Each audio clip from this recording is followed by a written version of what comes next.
नमस्कार दोस्तों, चैनल अंतः प्रेरणा में आपका स्वागत है। पेश है विश्व शिक्षक चित्तू कृष्णमूर्ति की मशहूर कृति कमेंट्रीज ऑन लिविंग का हिंदी अनुवाद।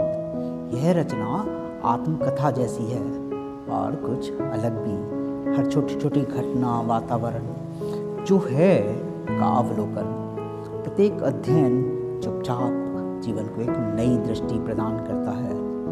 आइए सुनते हैं इसका एक अध्याय रिच एंड पुअर का हिंदी अनुवाद मेरी यानी अनिल शर्मा की आवाज में। हवा गर्म तो थी ही, उसमें घुटन भी बहुत थी। कोलाहल से शहर का सारा वातावरण अस्त व्यस्त हो गया था। समुद्री हवा गर्म थी, तारकोल और पेट्रोल की उग्र गंध बीच बीच में उसमें मिल जाती थी। सूर्यास्त हो चुका था। सागर की लहरों पर सांध्य रंग का प्रतिबिंब झिलमिला रहा था, लेकिन हवा की उष्णता अभी कम न थी। कमरे में बैठे लोग बाहर निकल पड़े। हम भी बाहर निकलकर सड़क पर चलने लगे। चटकदार गहरे हरे रंग के तोते रैन बसेरे के लिए पेड़ की ओर जा रहे थे। वे सब सवेरे सवेरे उत्तर में हरे भरे खेतों, रसदार फलों की ओर, खुले वन की ओर उड़ जाते और रात को विश्रांति के लिए शहर के पेड़ों की ओर लौट आते। उनकी उड़ान कभी भी शांत स्थिर नहीं होती थी। कर्कश ध्वनि करते, अपना हरा रंग झलकाते वे उड़ते। दूसरे पक्षियों की तरह कभी सीधे न उड़ते, कभी दाएं तो कभी बाईं ओर, और कभी अचानक ठिठक कर पेड़ पर रुक जाते। उड़ते समय वे दूसरे सारे पक्षियों की तरह अत्यंत चंचल, उच्छृंखल प्रतीत होते थे। फिर भी अपनी गहरी लाल चोंच और आकर्षक रंग के कारण कितना मोहक दिखते थे। एक मनुष्य बांसुरी बजाता जा रहा था। किसी का नौकर लगता था। बांसुरी बजाते वह पगडंडी की राह चलने लगा। हम भी उसके पीछे पीछे चलने लगे। बांसुरी वादन न रोक कर वह गांव की ओर जाने वाले एक संकरे रास्ते की ओर मुड़ा। कोलाहल से भरे शहर में बांसुरी वादन अत्यंत आश्चर्यजनक लग रहा था।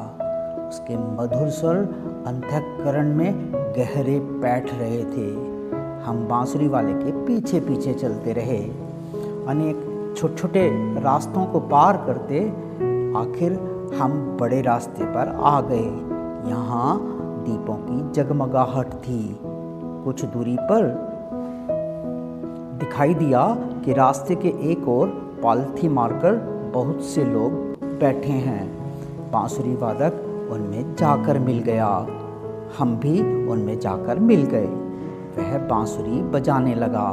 वहाँ बैठे लोग मोटर चालक और रात की पारी के चौकीदार थे। वहाँ बहुत से लड़के भी बैठे थे।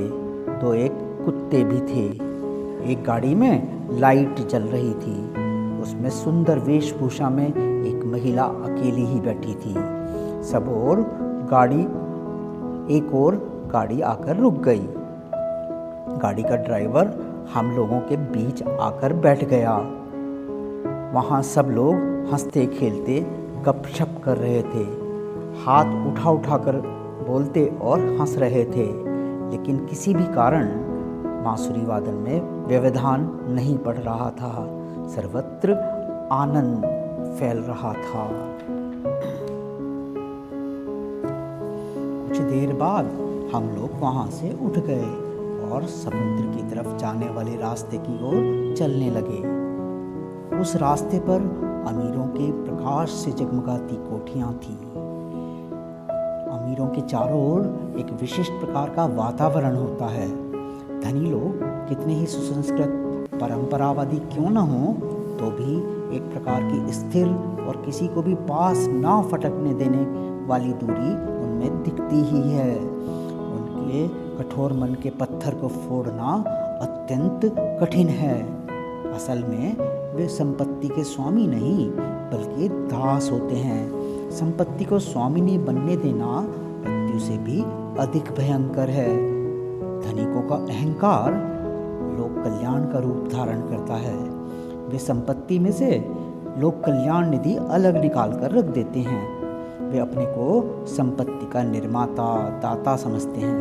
वे देवी देवताओं के प्रार्थनालय खड़े करते हैं, लेकिन असल में संपत्ति ही उनकी आराध्य देवी होती है। चारों ओर इतनी भयंकर दीनता दरिद्रता के बावजूद जो लोग अमीर होते हैं उनकी खाल गंडे की तरह मोटी और कड़ी होनी चाहिए।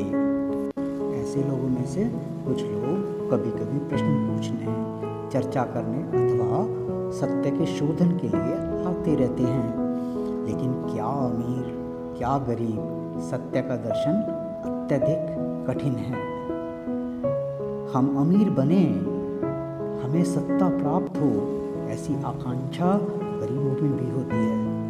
और अमीर लोग तो अपने कर्मों के जाल में पहले ही उलझे रहते हैं। सत्य दर्शन की दिशा में जाने का साहस वे बाजार भाव की ही तरह करते हैं। बाजार भाव को लेकर हानि लाभ का वे दांव लगाते हों ऐसी बात नहीं, बल्कि अंतिम सत्य के विषय में भी ऐसा ही दांव लगाते हैं।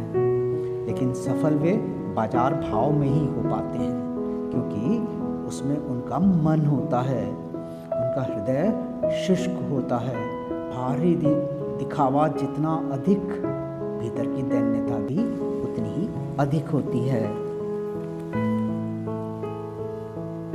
संपत्ति सुख सुविधा का त्याग करना फिर भी सरल होता है, किंतु किसी बड़प्पन प्राप्त करने की ना मिटने वाली इच्छा, इसका त्याग करना सबसे कठिन बात है। इसका त्याग करने के लिए एक अलग प्रकार की ही प्रज्ञाशीलता चाहिए। संपत्ति के कारण प्राप्त होने वाली सामर्थ्य जैसे सत्य में बाधक है, वैसे ही विशिष्ट प्रकार की नैसर्गिक प्रतिभा से प्राप्त होने वाली सामर्थ्य भी सत्य में बाधक है। आत्मविस्तार कैसा भी हो, संपत्ति द्वारा हो अथवा प्रतिभा द्वारा, सदैव संघर्ष ही पैदा करता है। इस संघर्ष से गड़बड़ होती है। बड़े होने की आकांक्षा से भरा मन कभी शांत नहीं रह सकता, क्योंकि शांति कभी किसी साधन अथवा किसी विशेष क्रिया द्वारा प्राप्त होने वाली चीज नहीं है। निस्तब्धता अथवा शांति ऑब्जर्वेशन की अवस्था है। किसी विशिष्ट होने की आकांक्षा से भय पैदा होता है। जैसे शहर चंचल था, वैसे ही सागर भी अशांत चंचल था, परंतु उसकी अशांतता में अथाह गहराई थी, गूढ़ रहस्य था। सांध्य तारा आकाश में चमकने लगा था। व्यक्तियों और गाड़ियों से अस्त व्यस्त उस शहर में हम लौटने लगे। राह किनारे एक भिखारी पड़ा था। भुखमरी के कारण इतना दलित देह हो गया था कि उसका जागना कठिन था। और उधर सार्वजनिक उद्यान में हरियाली बिछी हुई थी, जिसके चारों ओर सुंदर क्यारियां लहलहा रही थी।